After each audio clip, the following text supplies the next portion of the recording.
एक भाई ने कहा कि मेरी वालदा ने कहा, जिसने किसी लड़की से शादी कर ली होगी, अगला ये बताता है कि मेरी माँ ने कहा मैं मर जाऊंगी तो इस लड़की को तलाक दे दे, तो मैंने उसको 3 तलाक़ें दे दी।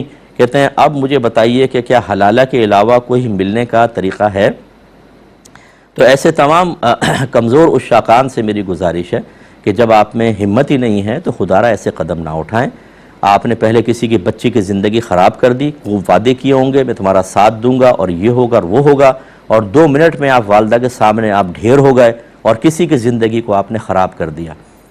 अब मैं आपसे क्वेश्चन करता हूँ कि जो कम हिम्मती अभी पैदा हुई या जो वालदा के मर जाने का खौफ आपके क़ल्ब में पैदा हुआ जिसकी वजह से आपने तलाक़ का इक़दाम कर लिया, अगर हलाला करके या बग़ैर हलाला के फ़र्ज़ कर ले कोई ऐसा रास्ता हो तो आप दोबारा शादी कर लेंगे, तो फिर आपके अंदर वो हिम्मत कहाँ से आ जाएगी कि आप वालदा से टकरा जाएं और आप फिर आप ये कह देंगे कि अब मरना चाहो मर जाओ, पहले तो मैंने ख्याल कर लिया अब नहीं।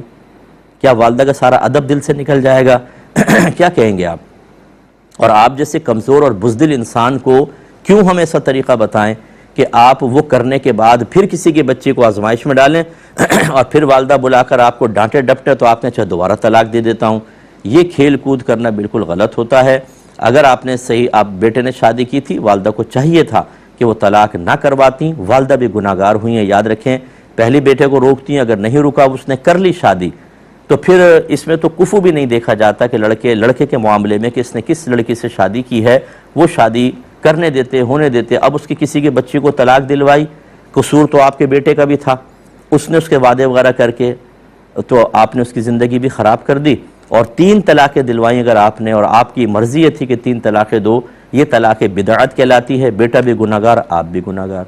तो खुलासे कलाम यह है कि बहरहाल अगर 3 तलाक़ें दी हैं, हलाला के बगैर बेटा कुछ भी नहीं हो सकता, हलाला के बाद ही। लेकिन हमारे मशवरा यही है कि ये कदम उठाने से पहले 50 बार आप सोचिए, अपने अंदर कोई ताकत और हिम्मत पैदा करें, वरना आप दुनिया भी अपनी ख़राब करेंगे और हो ही रही है। बच्ची भी अज़ियत में, आप भी, वालदा भी अज़ियत में, और आखिरत तो अभी अब मौजूद है। डे ऑफ जजमेंट में आपको जवाबदेह होना पड़ेगा।